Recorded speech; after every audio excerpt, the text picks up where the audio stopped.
वग्गेडे महोदयस्य अध्यक्ष भाषणमस्ति। कृपया आगच्छन्तु महोदय।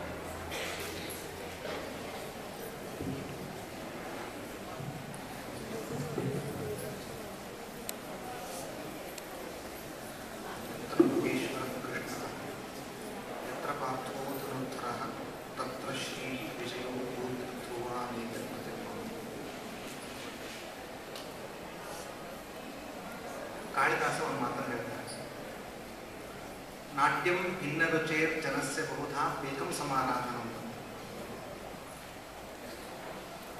ನೃತ್ಯ, ಸಂಗೀತ, ವಾದ್ಯ ಇವುಗಳನ್ನೆಲ್ಲ ಮಿಶ್ರಣ ಮಾಡಿ ಒಂದು ಕಾರ್ಯಕ್ರಮ ನಿರೂಪಣೆ ಮಾಡಿದರೆ ಅದು ಎಲ್ಲ ರುಚಿಯ ಜನಗಳಿಗೂ ಇಷ್ಟ ಆಗುತ್ತೆ.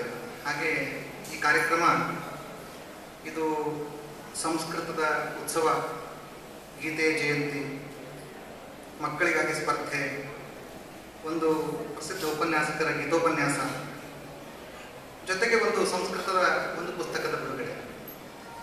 ಈ ಕಾರ್ಯಕ್ರಮಕ್ಕೆ ನಾನು ಅಧ್ಯಕ್ಷನಾಗಿದ್ದೇನೆ.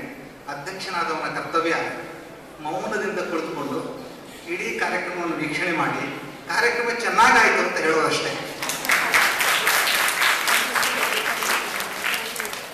ಉಪನ್ಯಾಸ ಮಾಡೋರು ಉಪನ್ಯಾಸದ ವಿಷಯದಲ್ಲಿ ತಲ್ಲೀನರಾಗಿ ತನ್ಮಯರಾಗಿರ್ಬೋದು. ನೀವು ಅದನ್ನು ಕೇಳ್ತಾ ಮೈ ಮರಿಬೋದು. ನಾನು ಮರೆಯೋ ಹಾಗಿಲ್ಲ. ನಾನು ಅಧ್ಯಕ್ಷನಾಗಿ ಕುಳಿತುಕೊಂಡು ಎಲ್ಲ ನೋಡ್ತಾ ಇರಬೇಕು. ಅದರಿಂದ ಅಧ್ಯಕ್ಷ ರೂಪೇಣ ಅಸ್ಯ ಕಾರ್ಯಕ್ರಮಸ್ಯ ಸಂಪನ್ನತಾಂ ಸೂಚಯಿತ್ವ ಮಮ ವಚನ ವಿರಮಾಮಿ.